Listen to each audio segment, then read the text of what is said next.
In October 2020, we made history at the Southmorton Boxing Club by staging the world's first behind-closed-doors white-collar boxing show. We got over 10,000 views on the night across 103 countries. Now we're bringing the live rumble back, bigger and better than before. Follow the fighters in the build-up and vote on the night for your favourites. See all the thrills, spills and skills from the best in white-collar boxing, live and free at the KO Cup.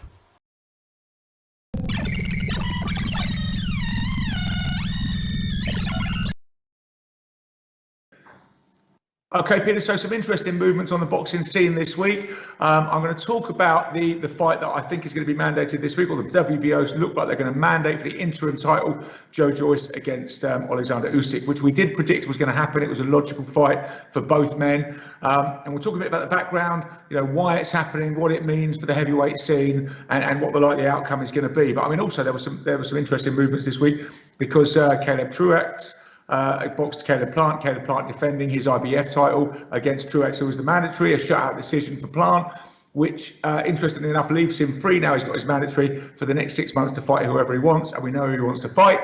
So, Canelo, he's basically saying to Canelo, look, I'm there for it, we can make the fight whenever you want. Although, interestingly enough, it looks like Billy Joe Saunders, another fight I expect to be announced this week, and we predicted this a few weeks ago. Looks like Billy Joe Saunders is the front runner for that Cinco de Mayo date that Canelo always boxes on.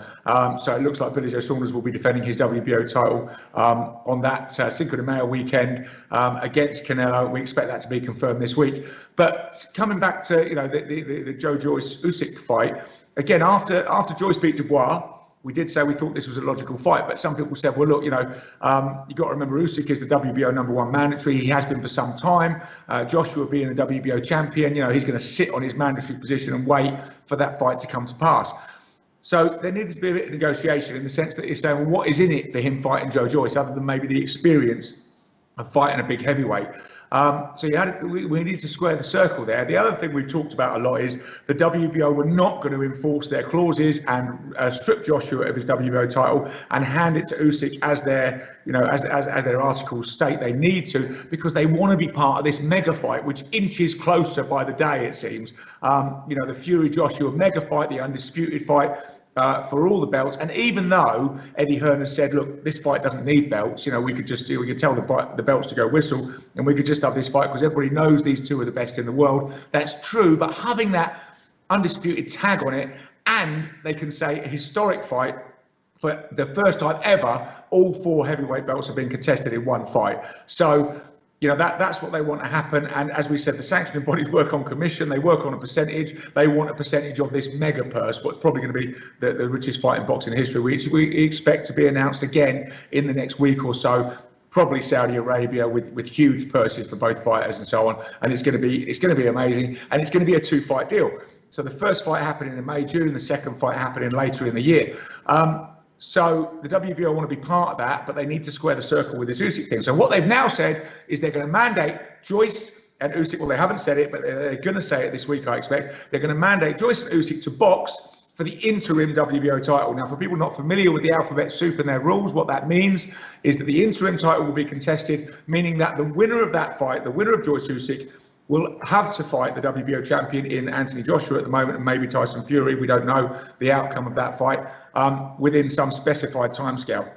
Now, in reality, what will happen is Joshua and Fury will fight, and the winner of the Joyce Usyk fight will be the interim champion, and the WBO will say, unless you fight the winner of this fight next, we will strip you of your belt. The winner of Fury Joshua will jettison the WBO belt because they don't want it. They won't be forced down that route. And then, so the winner of Joyce Usyk will become the WBO champion, will have the WBO belt, and then will be able to shout from the sidelines while Joshua Fury go on and continue their rivalry, saying, look, I'm over here, I'm an alternative champion, you're not the undisputed champion until you beat me. And so the marketing will go into full force again, and it puts that person in a stronger position to mandate for that big money fight against the undisputed champion. So that's the way it's going to fall out. So we expect the WBO to say that the interim championship will be contested between Usyk and Joyce in the first quarter of 2021. So that's a really interesting fight. It's a great fight, and I say that will become part of the Fury Joshua roadshow. But that's the way it's going to fall out with the alphabet people at the moment. Now, how is that fight actually going to play out? That's the interesting thing.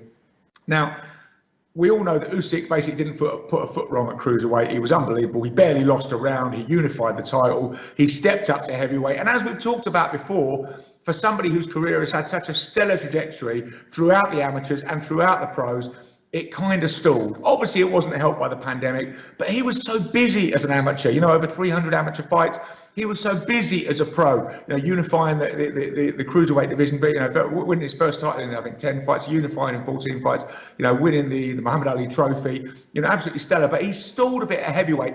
And let's be honest, with somebody with that pedigree, who we're expecting to emulate Evander Holyfield, really, in that step from the cruiserweights to the heavyweights, he hasn't set the world alight. He took some punishment against Chaz Witherspoon, his first fight at heavyweight, before winning that fight by stoppage. Then he fought Derek Chisora, and he won a 12-round decision. But he didn't have it all his own way. Chisora had his moments, and let's not forget Chisora is a gatekeeper. He's especially now, he's a gatekeeper heavyweight. Usyk was very much expected to win, and also let's not forget. Chisora and Witherspoon are kind of short heavyweights. They're not the giants that dominate the division at the moment, like Joshua and Fury, and like Joyce. So, it's going to be an interesting call for Usyk, even though he's going to be the favourite because of his pedigree stepping into this fight against Joyce. And he has beaten Joyce in the amateurs in 2013, over 5 rounds in the WSB series. But, I think Joyce was relatively inexperienced then compared to Usyk in terms of their amateur trajectory, because Joyce did start boxing very late. Now they're both really, I think, at the same level in terms of seasoning as pros.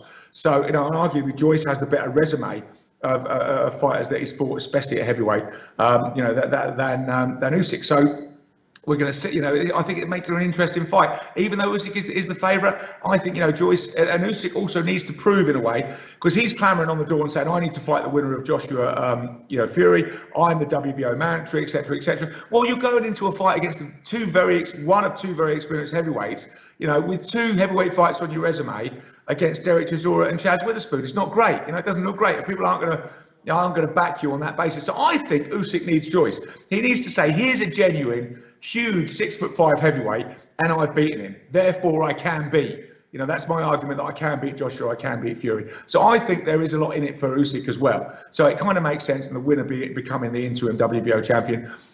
Joyce, Joyce is on form. You've got to say that. He has beaten some decent names at heavyweight. I mean, we saw what happened with Dubois. Again, he went, and he is the underdog there. And, he was very disciplined in that fight, very, very good with the jab, that lovely long jab. If he can find his range on Usyk with that, that's going to cause some problems against the shorter heavyweight. So, and I just think at heavyweight at the moment, Joyce is on form, maybe Usyk's not. And I think it makes for a really interesting fight. I do think Usyk will be installed as the favourite, but I don't think that will bother Joyce at all. He'll see it as a bit of a revenge for 2013. He'll see it as being a much bigger, much stronger guy. Yes, against maybe a better skill set from Usyk, but that makes it for a really interesting fight. Usyk a chance to really stake his claim.